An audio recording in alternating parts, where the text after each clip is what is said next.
নমস্কাৰ পুৱাৰ বাতৰিৰ সৈতে মই কুশল লাহন কাজিৰঙা ৰাষ্ট্ৰীয় উদ্যানলৈ মহাবিপদ মাতিছে কৰোনা মহামাৰীয়ে উদ্যানখনৰ কেইবাজনো সুৰক্ষাকৰ্মী কৰোনাত আক্ৰান্ত হোৱাৰ পাছত উদ্যানখনৰ নিৰাপত্তাৰ বিষয়টোক লৈ চিন্তিত হৈ পৰিছে উদ্যান কৰ্তৃপক্ষ কেহে বন্যপ্ৰাণী সুৰক্ষাৰ বাবে সেনাৰ সহায় বিচাৰিব উদ্যান কৰ্তৃপক্ষই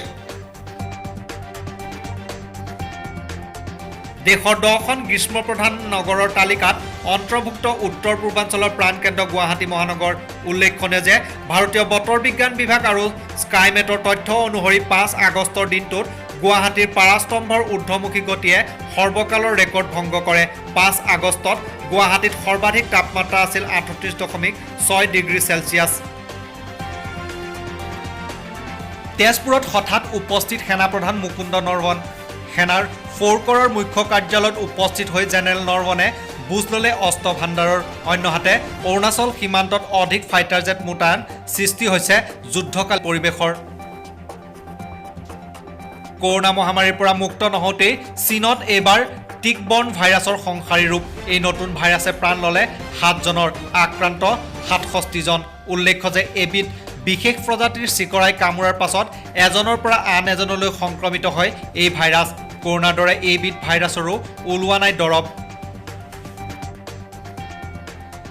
বিশিষ্ট শিক্ষাবিদ প্ৰসিদ্ধ সাহিত্যিক বুদ্ধিজীৱী শেক্সপিয়াৰ বিশেষজ্ঞ প্ৰফেচৰ এমেৰিটাছ ডক্টৰ অমৰেশ দত্তৰ পৰলোকপ্ৰাপ্তি মুখ্যমন্ত্ৰীৰ নিৰ্দেশত ডিব্ৰুগড় চকিডিঙত ৰাজ্যিক মৰ্যাদাৰে শেষকৃত্য সম্পন্ন ইংৰাজী বাংলা সাহিত্যৰ বিদগ্ধ পণ্ডিতৰ মহাপ্ৰস্থানত স্তব্ধ ৰাজ্যবাসী সুৰাপায়ীসকলৰ বাবে সুখবৰ মহামাৰী কৰোনা কেন্দ্ৰিক লকডাউনৰ বাবে বন্ধ হৈ থকা ৰাজ্যৰ বাৰসমূহ খোলাৰ নিৰ্দেশ আবকাৰী বিভাগৰ উল্লেখ্য যে পুৱা 10 বজাৰ পৰা বিয়লি 5 বজালৈ খুলিব পাৰিব বাৰসমূহ ইয়াৰ বাবে মানিব লাগিব চৰকাৰী নিৰ্দিষ্ট নীতি নিৰ্দেশনা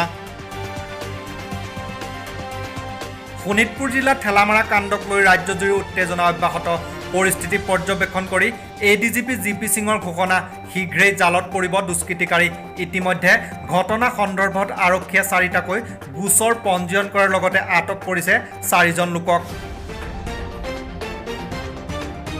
মুখ্যমন্ত্ৰীৰ কঠোৰ স্থিতিয়ে মাজুলীলৈ আনিছে নতুন উদ্যম অসম চৰকাৰে কেন্দ্ৰীয় চৰকাৰৰ সহযোগত প্ৰস্তাৱিত মাজুলী যোৰহাট সংযোগী দলং নিৰ্মাণৰ শুনানি আৰম্ভ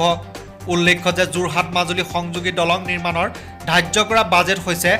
2443 কোটি টকা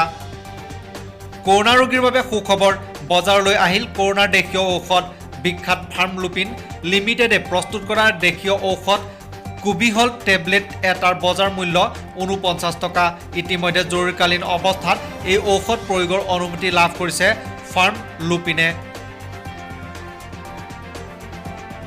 অসম বিধানসভাৰ সচিবালয়ত কৰোনাৰ আতংক সচিবালয়ৰ 11জনকৈ বিষয়া কৰ্মচাৰী আক্ৰান্ত কৰোনাত অন্যহাতে পুনৰ কৰোনাই প্ৰাণ ল'লে 5জন লোকৰ ৰাজ্যত কৰোনাত আক্ৰান্ত ৰোগীৰ সংখ্যা বৃদ্ধি পালে 50,000লৈ আজিলৈ বাতৰি ইমানেই নমস্কাৰ